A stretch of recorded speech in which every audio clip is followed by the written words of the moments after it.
jadi Mbak lewat yang pertanyaan ini, jadi kita minta waktu Mbak mungkin 5 menit ya atau 10 menit mau kasih informasi tentang obat herbal. Mbak pernah minum obat herbal apa?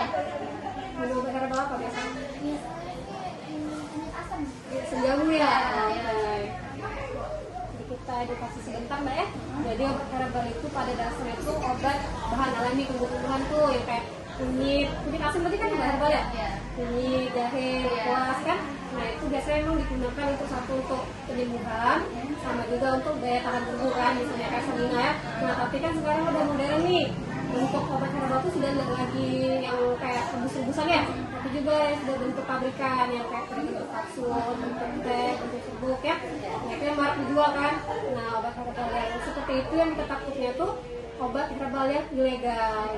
Jadi kita mau kasih edukasi salah satunya mengenai obat herbal ilegal tadi apa ya. Jadi obat herbal ilegal tadi biasanya ciri-cirinya satu dia tidak memiliki izin BPOM. Nggak ada dokter sama susternya, udah punya, udah tahu sama susternya. Kirain salim. Obat dan makanan ya. Nah itu biasanya obat yang ilegal tadi biasanya nggak tertulis nomor izin BPOM-nya ya. Kemudian biasanya tidak mencantumkan komposisi ya. Biasanya juga sudah tertulis ya Mbak, misalnya isi obatnya apa, nggak tahu kan apakah tadi obat alami atau obat yang kayak misalnya cuma bahan kimia yang berbahaya ya. Kemudian biasanya juga diklaim bisa menyembuhkan berbagai penyakit ya. Biasanya obat herbal itu yang sering kita tahu tuh misalnya bisa menyembuhkan jantung, bisa menyembuhkan hipertensi, bisa menyembuhkan diabetes, tapi cuma satu obat tuh bisa menyembuhkan semua penyakit. Nah itu takutnya juga obat yang ilegal ya. Kemudian dijual secara daring, daring itu kayak Mbak beli online ya, Facebook, Shopee ya, di TikTok. Nah itu takutnya juga bukan toko resmi yang malah menjual obat yang ilegal. Nah itu yang paling berbahaya. Nah ini ciri-ciri yang kalau obat herbal yang dijual secara online tadi. Satu sama tuh tidak memiliki izin BPOM. Nah kemudian ini terlalu berlebihan tadi. Ya misalnya bisa menyembuhkan hipertensi, diabetes, penyakit jantung, atau misalnya bisa menyembuhkan penyakit jantung dalam 3 kali minum. Nah itu biasanya itu obat yang klaimnya sudah berlebihan Mbak ya. Jadi kita harus waspada, apalagi Mbak masih muda kan, pasti sudah tahu kan lah kayak gini sudah nggak masuk akal ya. Itu biasanya juga salah satu obat yang ilegal ya. Kemudian bentuk, warna, dan rasa yang mencurigakan. Nah apalagi misalnya obat yang sekarang tuh Mbak, ada yang obat kayak bentuknya warnanya yang terlalu mencolok, misalnya kuning banget, orange banget. Nah itu takutnya malah warna tekstil Mbak yang kita khawatirkan yang tidak bisa kita konsumsi ya. Kemudian rasa yang mencurigakan, ini yang kita khawatirkan kayak perasa yang terlalu pekat, misalnya perasa buah, perasa apa, itu malah bukan bagus kan kalau sudah ada perasa seperti itu, malah takutnya itu tadi bahan kimia yang bisa membahayakan kita. Kemudian dikemas secara tidak profesional. Nah ini yang biasa kita sering temui itu di toko, yang di toko-toko biasa tuh Mbak yang di warung-warung kan, yang kemasannya cuma kayak plastik bening atau botol-botol itu. Nah itu biasanya juga obat yang ilegal. Kemudian dijual dengan testimoni palsu. Nah apalagi beli online Mbak sering kan ya, di WA kan, di screenshot misalnya saya sembuh dalam 3 bulan. Saya kista 3 tahun minum obat ini bisa sembuh. Nah itu biasanya testimoni palsu tuh Mbak. Kemudian dijual dengan harga murah. Murah nih yang takutin Mbak, cuma 80.000 loh, masa bisa sembuh penyakitnya kanker, jantung. Nah itu takutnya obat ilegal. Nah kenapa sih kita harus tahu obat yang ilegal tadi, ciri-cirinya untuk menghindari Mbak efek sampingnya. Efek sampingnya apa aja sih obat herbal yang tadi itu, yang ilegal tadi? Satu, biasanya dia bisa menyebabkan kerusakan hati dan ginjal. Nah itu kalau sudah dikonsumsi secara sering tuh Mbak, obat herbal yang ilegal tadi kan nggak jelas nih isi obatnya apa. Misalnya yang kita tahunya itu isinya kunyit, jahe, padahal isinya misalnya cuma paracetamol dosis tinggi. Nah itu memang bisa sembuh nih sakit-sakit badan kalau kita minum itu, tapi resikonya kandungan obat kimia tadi menumpuk di ginjalan hati. Nah itu juga malah berbahaya. Nah kemudian juga dia bisa menyebabkan gangguan pencernaan. Nah kalau kita minum itu biasanya kita juga kadang sering merasa mual Mbak, karena kandungan obat itu kan nggak jelas isinya apa kan. Terus juga takutnya juga bisa menyebabkan alergi. Nah alergi obat tadi takutnya tuh kayak misalnya bentuknya tuh badan kita jadi bengkak, terus gatal-gatal atau ruam-ruam. Nah itu bisa jadi bentuk alergi obat yang kita konsumsi tadi ya. Nah kemudian biasanya juga dia bisa menyebabkan kecanduan. Nah itu yang kita takutkan, kecanduan tuh misalnya ciri-cirinya kita hari ini minum obat nih, kita minum, besok nggak kita minum, kita jadi kayak merasa lemas, merasa pusing. Nah itu tadi salah satu bentuk dari kecanduan obat yang kita konsumsi.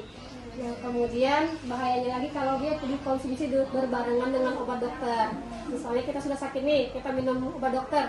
1 jam kemudian kita minum obat herbal. Nah, itu takutnya obat herbal yang kita konsumsi tadi malah menurunkan efek samping, menurunkan efek obat dari dokter tadi dan juga memperparah penyakit. Nah, sampai sini Mbak ada yang mau ditanyakan? Ada sih dok, aku pernah sih lihat di testimoni Shopee kayak gitu. Itu kayak teh herbal gitu sih Mbak. Teh pansir ya? Iya, Teh pansir. itu banyak banget sih itu. Mulai tergiur sih, tapi mikir-mikir berapa kali lagi, masa bisa sih lakuin dalam waktu jangka 2 minggu, 3 minggu, sempat nggak percaya sih. Cuman iya, tapi banyak ada testimoninya yang emang ori dan ada juga testimoninya emang nggak pasti sih itu apa langsung atau enggaknya kayak gitu. Oh, sebenarnya kalau kita mau diet Mbak, kalau kayak itu sebenarnya oke aja ya, tapi jangan kita kayak jadikan sebagai patokan awal ya. Diet itu kan pada dasarnya tuh kayak bukan membatasi makanan, memilih-milih makanan yang boleh kita konsumsi, dan si kayak tadi cuma sebagai suplemen ya kan, bukan sebagai kayak patokan awal ya. Nah, kalau dia sudah bilang dalam 2 minggu bisa menurunkan berat badan Mbak, cobalah obat apa isinya yang bisa menurunkan dalam 2 minggu, sedangkan kita puasa aja nih, kita puasa dengan makan yang sudah dikurangi dalam 1 bulan paling cuma turun 2 kilo, 3 kilo kan, itu bisa turun sebaik itu. Ada isinya apa? Itu takutnya malah obat yang berbahaya kayak bisa steroid. Itu steroid itu misalnya obat radang atau juga obat pencahar. Nah, obat pencahar itu biasanya kalau misalnya 2 minggu bisa kurus nggak, biasanya dia merangsek sistem pencernaan. Jadi kita mau merasa BAB terus kan, kita makan sedikit mau BAB. Nah, itu yang kita takutkan malah membuat badan kita jadi lemas Mbak. Nah, karena BAD yang berlebihan tapi makan tadi tidak sesuai, karena dia biasanya juga menurunkan nafsu makan kan. Kita merasa kayak terlalu kenyang tapi BAB terus. Nah, dengan yang seperti itu malah takutnya membahayakan kita. Kita kan tidak nggak tahu kan, siapa tahu kita punya mah atau kita punya gastritis. Nah, malah takutnya kita bukannya malah langsing, malah masuk rumah sakit karena efek dari obat yang tadi. Jadi kalau misalnya sudah bilang 2 minggu bisa langsing itu concern lah itu maksudnya kan. Jadi kalau memang mau lebih bagusnya bisa dikonsultasi sama dokter atau beli yang langsing dari apa tadi Mbak suka ada kan? Ada nggak sering Mbak kasih minti, tapi itulah kalau obat yang seperti itu biasanya juga nggak terlalu banyak sih yang Mbak. Tapi itulah tadi aku bilang jangan jadikannya patokan awal, tapi jadi cuma sebagai suplemen. Jadi pada dasarnya kalau mau langsungnya membatasi makanan tadi kan sering dengar kan intermittent fasting. Nah itu boleh kalau langsung daripada kita konsumsi obat, mending kayak gitu. Atau pembatasan kalori. Kalau mau lebih bagus sih Mbak, kalau mau langsung tuh konsultasi ke ahli gizi. Sering ada tuh. Jadi kalau mau cuma yang konsumsi tadi cuma 2 minggu, ya lah Mbak itu sudah pasti yang ilegal. Lagi Mbak, mau tanya lagi? Soalnya sih Bu ya, Boleh. kan ya kita yang suplemen ya, tapi juga kita harus diimbangi sama olahraga juga. Itu olahraga yang kayak gitu. Nah itu ini kita nih mau diet ya. Kalau saran dokter ya, kalau sebenarnya kalau untuk menurunkan berat badan itu sebenarnya jalan kaki. Jalan kaki kalau dibanding jogging itu kayak lebih worth it jalan kaki Mbak. Kalau misalnya mau nge-gym juga Mbak, kalau terlalu berlebihan itu takutnya ototnya malah robek kalau tanpa pengawasan Mbak. Kalau nge-gym itu sebenarnya kita harus ada coachnya kan Mbak. Jadi kalau kita ini ibarat kata amatir kan Mbak ya. Nah, jadi kalau Mbak mau mengiring suplemen itu bagusnya olahraga itu jalan kaki dulu Mbak. Jadi kita bertahap itu. Ini masih muda juga, umur 22 kan? Iya. Mending jalan kaki kalau saran aku.